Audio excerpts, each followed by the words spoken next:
Hi guys, today I'm trying something a little different. I'm doing a smoky eye for green eyes, and obviously I am not naturally blessed with beautiful green eyes, so today we are faking it till we make it, and I am wearing green contacts from Desio Lens? Desio Lens, one of those two. It'll be in the bottom bar. So if you want to see how I achieve this look, then just keep watching. Thanks guys.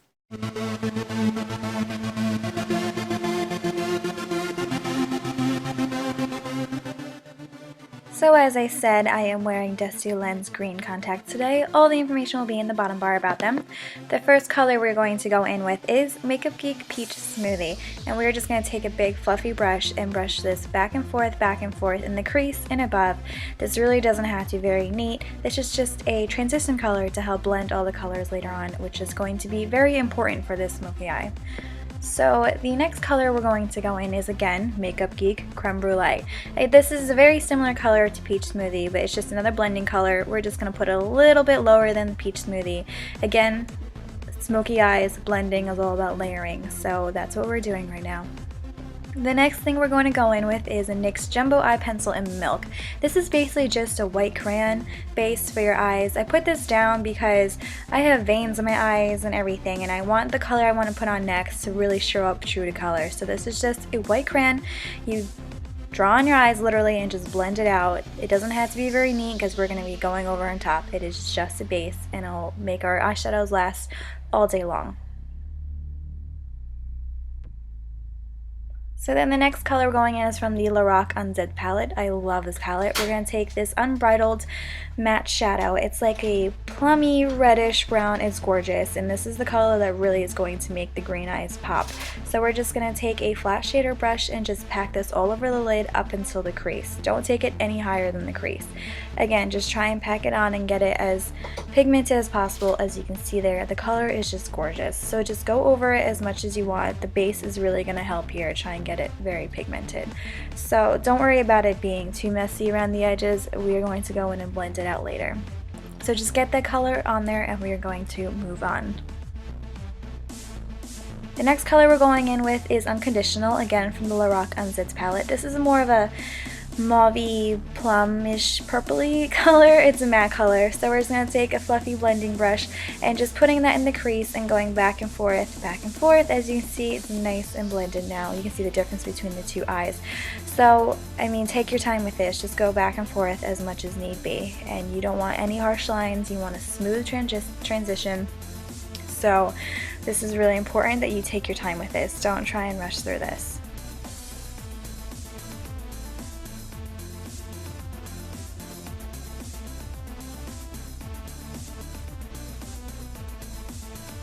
So the next color we're going in is MAC Rule. This is a really light orange color. Now looks a little scary, but I really wanted that pop of orange up there, so I just took a fluffy brush and lightly dusted it up there. Nothing too much. I just think the look needed a little more sun, so I just brushed that up there, and then we're moving on to eyeliner. I am using Maybelline Eyestudio Gel Liner in Black is Black, and what I do is I start off and I elongate the line and out because we're doing a winged eyeliner, and I just drag it in, and then I basically just get it to the thickness I want to, and then eventually I go back to the wing and I slightly drag it out, as you can see, to come to more of a point and make it look a lot neater. And then I also go in with the Balm Schwing black eyeliner. I do this because it's easier for me to get the shape that I like with gel liner, but this eyeliner makes it super black, which is what I like.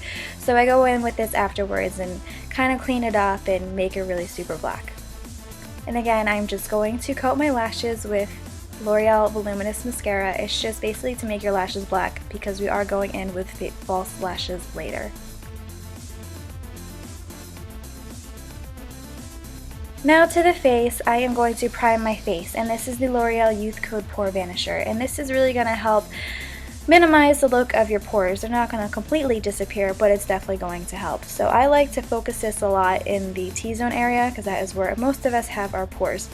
And now I'm going in with Sonia Kashuk Concealer. My skin has not been cooperating with me lately, so we're just going to go into the areas where it needs a little more coverage. And I'm using the Revlon Age Defying Foundation. This is a really good foundation. I actually really like it. It is one of Revlon's newer foundations. It is a little bit pricier than most drugstore foundations, but again, I like it. It lasts all day. It gives a nice full coverage without having too much product, which is what I like. I don't like caking on the product. And now I'm going in with MAC Pro Longwear Concealer. I love this concealer, and I like having a brighter under eye area because it just makes you look so much more awake, so much more healthy, get rid of the bags, the circles underneath your eyes, and it just makes you look so much better. So I like to put it underneath my eyes and on a little bit on my chin, down my nose, and between my eyebrows, and that just really will just brighten up your face. And for those of you that don't know, this is called a beauty blender. It is basically just a sponge that you wet and make damp, and it just makes your makeup blend out so easily, and it picks up any extra product. So then we're going to set our concealer, and I'm using the MAC Mineralized Skin Finish in Light, and we're just taking a small bit of this and we're going to pat it where we had our concealer so our concealer doesn't crease during the day or anything. And then I'm going to set the rest of my face with Bare Minerals Powder Foundation. I'll just lightly patting it over wherever I didn't have concealer, and I really like this powder. It's really lightweight, it doesn't cake up or anything, and it lasts all day.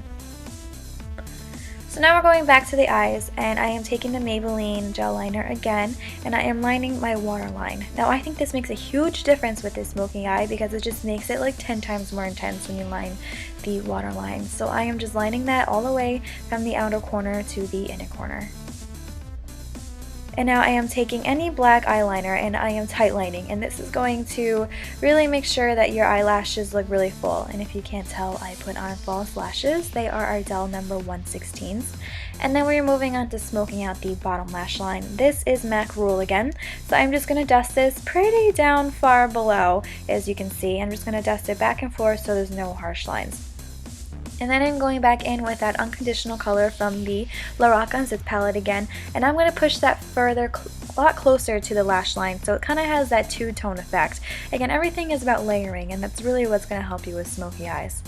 And then I always like to coat my bottom lashes. This is L'Oreal Telescopic, and so I don't like to leave them bare. I think it really finishes the look when you have those a coat on. So then I'm going in with a Milani Brow and Eye Highlighter. This is one of Milani's newer products this season, and I really like it so far. So it is just a cream crayon. I'm using the matte side, and I'm just drawing it on, and then I'm going to take a flat shader brush and blend it out, and it's really just going to make your brow bone just a lot brighter, and it's just really going to make the look a lot neater up there. And then I'm going to go in with Undercover from the Lorac Unzipped palette again and just dust it over. The Milani product is basically used as a base. So I'm just going to brush that over there, and the eyeshadow is complete after that. So moving on to eyebrows, I'm using Anastasia Beverly Hills Dip Brow Pomade in Auburn. This is one of her new products, and I'm obsessed with it. It is so easy to use. It's so creamy, so smooth, and I just take an angled brush and I just brush it through my eyebrows and give it the shape and the intensity that I want. I like a little bit more natural brows, and I did a little intense today, but we're working with it. So I just like to line my bottom of my eyebrow and then just fill out the rest and then lightly do the inner corner. So now I'm going in with Bobbi Brown Golden Light Bronzer to contour. I have a Real Techniques contouring brush, so I'm just going to take that underneath my cheekbones from my ear to about the middle of my eye. So I'm going to bring that down underneath my cheekbones. It's really just going to give a shadow to your face and make your face look more flattering and give it that nice high cheekbone look. So you're just going to do that on both sides and make sure it is blended out and there is no harsh lines. We don't want any harsh lines anywhere on our face. And then I just take another fluffier brush and I do the sides of my forehead and underneath my chin a little bit. I have a rather large forehead, so I like to contour it, so putting a shadow up there is really not going to make it look so in your face, intense, 5-head. And then I put it underneath my chin, so any double chin down there doesn't show through. And then we're going to use a Milani Baked Blush. This is in Rose d'Oro. I love Milani Baked Blushes. I think they're gorgeous, so I am just going to brush them on my cheekbones. I don't like to put them on the apples on my cheeks. I like it further back. I like the effect that it gives to the face. And this is Hourglass Ambient Lighting Powder in Mood Light. And this is just a really soft powder that is just going to give a nice glow to your face. It's nothing intense, it's nothing crazy, but I just like the effect it gives. You can see it more in person. And this is the Balm Mary Lou-Manizer highlighter. This is an intense highlighter, like intense. You have to be careful with this highlighter. So I'm just taking a brush and I am just lightly brushing it over the high points on my face, like the top of my cheekbones, my nose. I like to put it on my cupid's bow to make it look a little poutier, and on my chin. And of course we are going to set everything. This is the Urban Decay Chill Setting Spray. It's just going to set everything in place, kind of take away the powderiness. And then finally I'm going in with my lipstick. This is MAC Coral Bliss. It's just a really pretty coral peachy color and it's really nice. It's not any tense or anything. We don't want anything too intense because our eyes are pretty dramatic today. And then I'm going in with Buxom White Russian lip gloss. I thought I had a picture, but I don't. But it's just a nude pinky color. So that is the end of this look and I hope you enjoy, and hopefully I will see you in my next video. Bye guys!